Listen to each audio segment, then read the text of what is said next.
how to process your requirements from Bayawan to Manila and for Manila to Bayawan, and the requirements and the step by step that I have encountered that I think I have to share to you all to avoid aberya during your travel. So yeah, let's get started. By the way, today is February 14th, Sunday around 8 a.m. So I'm just giving an update. It's my third day in home quarantine and I'm doing good. There's no cough, no colds or fever. So I think I'm good, but for the safety of everyone, I have to stay in the room.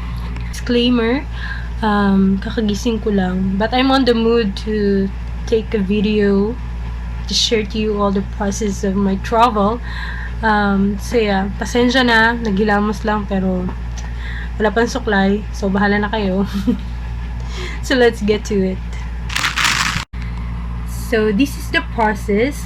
So first of all, before you start processing your paper, you have to ask your barangay where you are living at about their requirements. I mean the processing of the requirements, the step by step, and then the duration of the days before it will be released, so that you can plan correctly as to how you are going to process your paper. Okay, you can budget your time and your days para walang aberya, diba? Sorry for my voice dahil medyo kinakabahan ako. Ang tagal ko na ulit na hindi nag-video.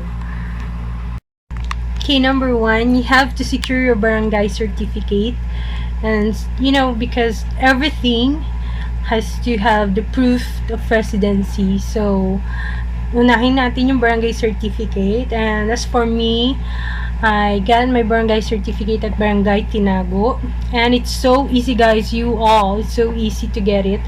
Like, you have to just present your, I think, an ID like that, and so wala nang kuskus balungos. They will just release it, and I did not pay anything. I think it's free. The second one is, so after I went to barangay for barangay certificate, I went to the public market or the Tiangge dahil nandun yung cashier, so I could pay for, I think that's for the medical. It's only 50 pesos. And then after that, I went straight to the city health and I get my medical certificate. And hindi ganun kadali, guys, okay? Make sure that when you are going to travel, the reason is valid, and hindi pwedeng words lang. It should be supported with papers and everything. Like, if it's for medical reason, you have to present a request or a doctor's something message or like that, and it's for the safety. I understand that it's for the safety of the whole Bayawanons. Yung pagiging strict nila and everything was just like okay lang kasi it's for everyone, for the safety of everyone. Para during this season kasi it's not good to just travel for leisure or everything or anything like that, unless it is emergency or for work purpose or I don't know what else. But yeah, the doctor will going to assess you and take your BP and everything and ask questions, and that is normal, that is okay. They are just doing their job, so please bear with them. If you have to wait for a couple of minutes, hindi naman kasing tagal ng hour, but just couple of minutes, and just bear with them. It's a process. Everyone is falling in line and everyone is doing their part, so be patient. I mean, wag iinit yung ulo, magdala ka ng water mo kung high blood ka, so para during the time na naghihintay ka, your temperature will back to normal. So inom din ng tubig, guys. Yeah, and then Okay, after the CHO, after I got my medical certificate, I went to CDRMMO. It's nearby Pure Gold, and yeah, I have to go there to have my COVID shield. It means na ililista ka for, I mean, like, i-include ka sa list ng mga magta-travel for that day. And a part of it, or kasama doon sa COVID shield, was ano yung sasakyan mo. It's either like, if you're going to travel via air, it's either Cebu Pacific or PAL. Then, or by land, you need to register your car and plate number, thing like that. So again, it's for free, guys. You all, it's for free again. So yeah, thank you, Bayawan. And then the last step, actually madali lang, sobrang madali lang. Hihintayin mo lang, sobrang approachable ng naka-assign sa CDRM sa baba. And actually, they were just going to ask you details of your flight and things like that, and check your requirements and your tickets, and then voila, after a few minutes you will get your COVID shield. So next is, the last step was the travel authority from the PNP. So I went to PNP. I don't know the place, sorry guys, hindi pa ako ganun ka familiar sa place sa Bayawan, though I'm living here for like 3 years na, pero medyo nangangapa ako. So yeah, I went to PNP, and then I submitted my requirements. I also make it to the point that I Xerox all the requirements, so just in case na mabasa or mawala, I have still the other copies. So yeah, I passed the I think barangay certificate, medical certificate, and then the COVID shield from CDRM, and a Xerox of my ID plus the ticket. Okay, so just prepare those things para hindi na kayo pabalik-balik. Have it in Xerox copy para okay na. So yon. So after that, they released my travel authority the next day.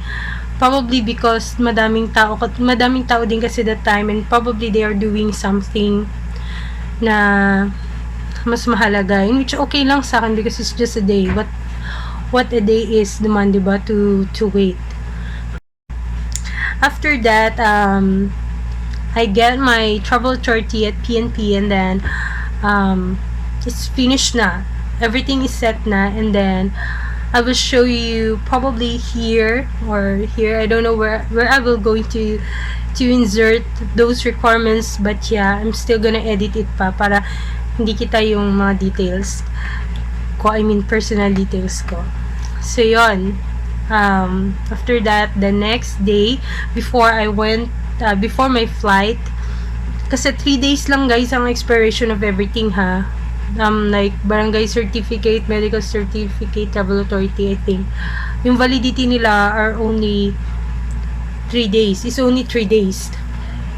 3 days validity. So kaya we have to ask first the barangay kung gaano katagal nakukuha kung tayo ay magpo-process, and then you have also to check your ticket sa date. Let's say your ticket is for Monday, medyo alanganin yun, wala kasing day, wag kang kukuha ng Monday, like yung Saturday and Sunday there are no office, mahirap mag-process during those times. So para hindi ka malangan, just get the Wednesday flight or the Thursday flight. Those days are the best to travel. Okay, best time to travel. So before my flight, I went to Lee Plaza and bought the PPE just for my safety, of course. It's not requirements of the airlines, but it's for my safety, and it's the request of my husband, of course, para safe ako makauwi sa amin. Since walang what do you call that, quarantine sa Manila or sa Quezon City. When you arrive there, back to normal na agad, walang quarantine. So for the safety of my family also in Manila, I have to wear PPE and dispose it as soon as I landed, and then before I enter the car, I disposed my PPE. So yun, medyo pricey pero it's just fine for your safety and for your loved ones, diba? Guys, don't forget your requirements when you go to the airport. All those requirements that you process: barangay certificate, medical certificate, travel authority, COVID shield. Bring all those. Plus, download Trace app. Kasi hindi lang naman siya for Cebu Pac. It is also used by Philippine Airlines. Okay, you have to download Trace app para hindi ka hassle mag fill up ng form. Pagdating doon, you just scan and then you go. And then as soon as you enter the airport in Dumaguete or Sibulan Airport, there are, I think, medical personnels lined up there. I think doctors, or I'm not sure, but they were lined up there. They were checking one by one your requirements, and then after that, as soon as, like, if there is something like questionable to your requirements, they were going to ask you a few questions to confirm things, and then after that, you go to check in your luggage, drop your luggage, and then go sa waiting area before your flight. And please bring your food if you need foods. If you're pregnant or you're diabetic or what, bring something to eat on your hand carry. Okay, so now I'm going to discuss to you the process of the papers from Manila to Bayawan City, and the processing were almost the same, but there are just few like magkaiba, but they're almost the same.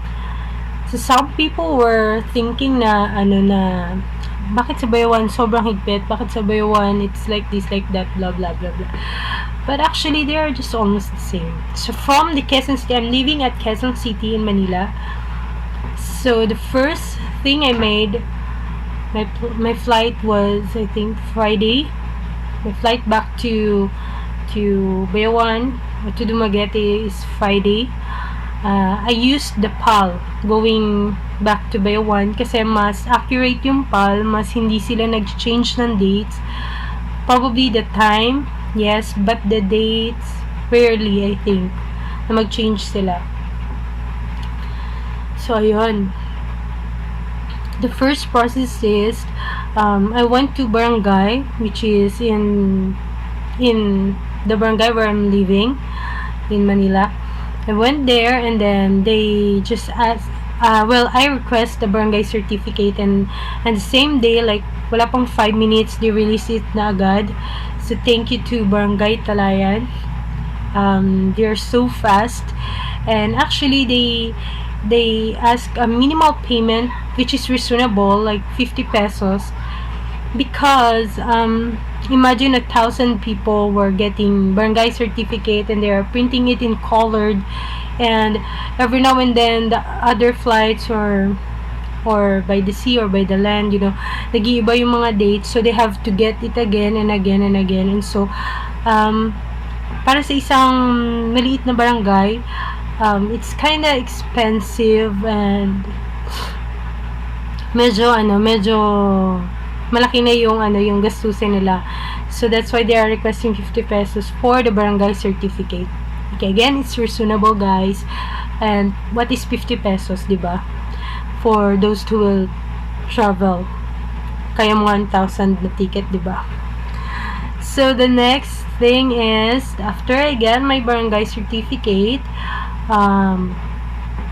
I went to Barangay Masambong, which is the nearest health center in our barangay, or from our barangay. Kasi I don't know, like, I'm not sure kung saan yung barangay health center sa Talayan. I'm not sure ha, pero but the nearest na pwede mag-release ng barangay certificate was Masambong. So I went there, and then the processing is so easy, like wala ding 5 minutes, nakuha ko na kagad yung medical certificate ko.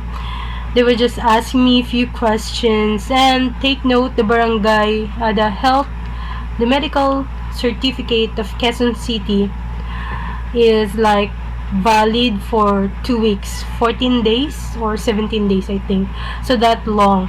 Pero make sure na bago ka kumuha ng barangay certificate mo, tanungin mo muna kung sa, let's say ako, I'm going back to Bayawan, and Bayawan has these requirements na dapat 3 days lang yung validity ng medical certificate mo.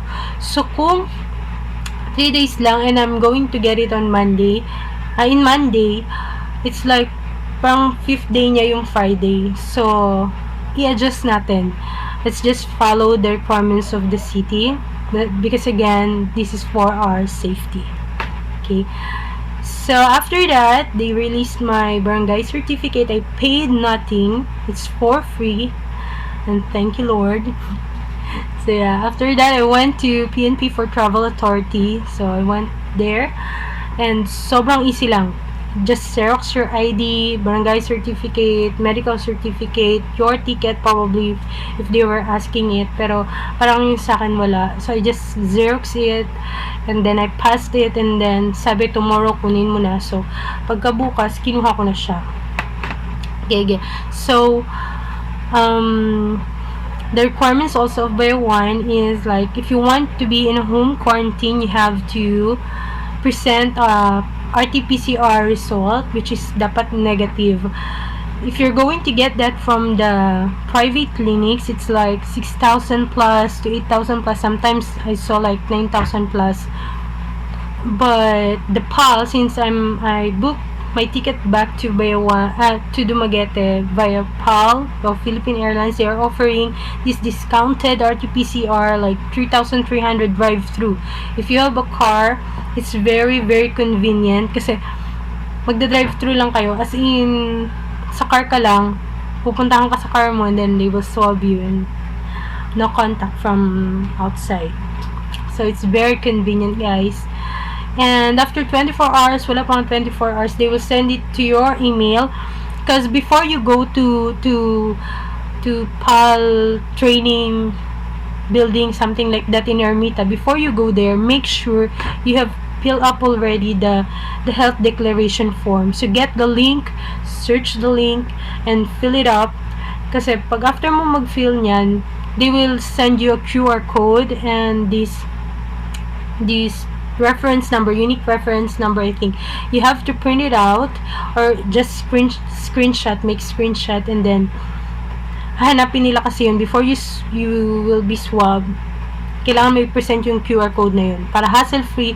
Pagdating mo dun, swab na lang, fill it up agad before you go there.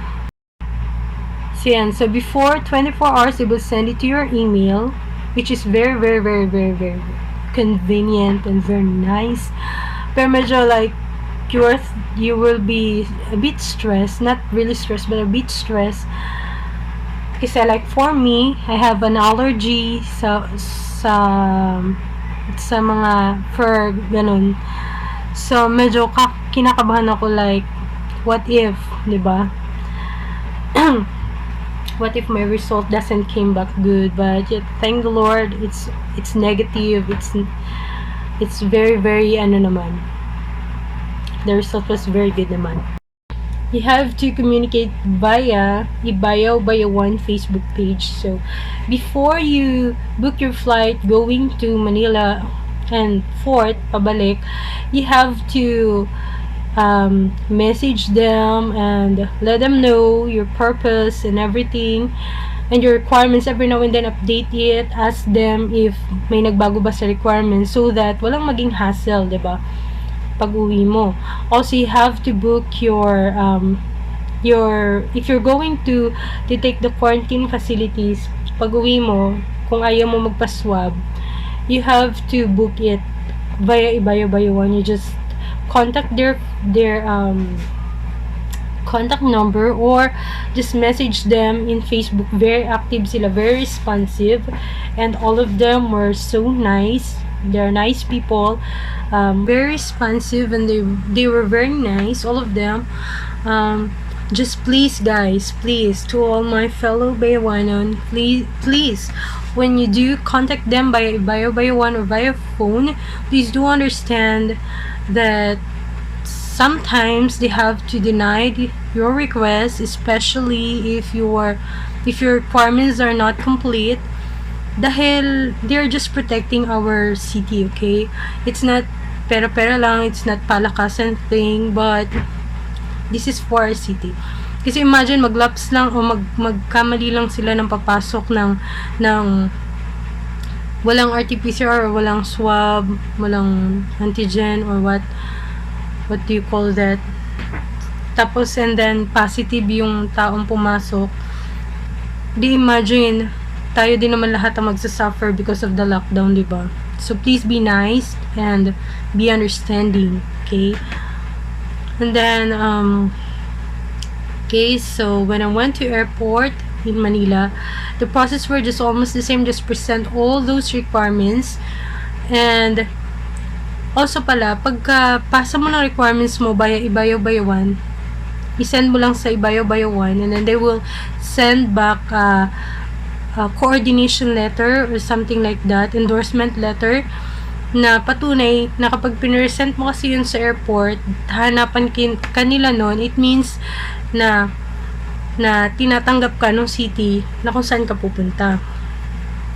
Okay, so I do have those screenshot, so I present it, and then of course naka-PPE na naman ako mga akong astronaut. So yeah, so after that, as soon as bumaba kami sa airport sa Sibulan, they made us make sure to have your own pen dahil may papapilapan sila doon, parang health declaration form or something. And then all the bags, makikita mo all the bags are sanitized. Sinasanitize talaga nila, kaya so kung tela yung bag mo, medyo balutin mo siya ng plastic dahil talagang sanitize, mababasa yung bag mo. So kung tela yun, medyo papasukin nyo ng nung kanilang liquid mix for sanitation, something like that. But that's okay, it's for our safety again. So after that, you have to fall in line for the table na may mga medical personnel, and then just present everything. Ilabas mo na agad lahat, and then have your temperature check, and then walang kahasel-hasel. Mahasel ka lang kung wala kang coordination letter. Like what I have said, hindi ka makakalabas ng airport na wala kang coordination letter. At kung hindi ka tatanggapin ng LGU na pupuntahan mo. So guys, gastos lang yun pag ganun. And yeah, so after that, since I had my permit para sunduin ang private car at hindi na maghintay sa LGU, well, Bayawan City has their own sasakyan na nagsusundo for the LSIs. But they also have this, nagre-release na din naman sila ng certificate para sa mga tao na may private car na for home quarantine. So yun, so just in case that you want to be, sunduin ang inyong private car, just have the certificate, contact Bayawan, of course, for the process. Because I don't know, it's my husband who processed it.